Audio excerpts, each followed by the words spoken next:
exclusive breast feeding অৰ্থাৎ জীৱনৰ প্ৰথম 6 মাহ যে এটি শিশুক কেৱল মাকৰ গাখীৰ আৰু এসেনশিয়াল ভিটামিনৰ বাহিৰে অন্যান্য একোৱে খাদ্য খুৱাব নালাগে সেই কথা আপুনি ইতিমধ্যে গম পায় কিন্তু মই এই শৰ্ট ভিডিঅ'টিত আপোনাক 1 মিনিটতকৈ কম সময়তে এই কথাও জনাও যে ইয়াৰ গুৰুত্ব কিয় ইমান বেছি প্ৰথম কথা এক্সক্লুসিভলি ব্ৰেষ্ট ফিডিং দিলে শিশু আৰু মাকৰ বন্ডিং ষ্ট্ৰং হয় দ্বিতীয় কথা শিশুবিলাকৰ IQ তথা ম্যাথমেটিক্যাল এবিলিটি ষ্ট্ৰং হয় তৃতীয় কথা যিবিলাক শিশুক এক্সক্লুসিভলি ব্ৰেষ্ট ফিডিং দিয়া হয় সেইবোৰ শিশুৰ পিছৰ বয়সত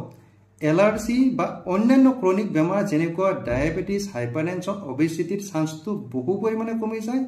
আৰু লগতে আটাইতকৈ ইম্পৰ্টেন্ট কথা যে পৃথিৱীত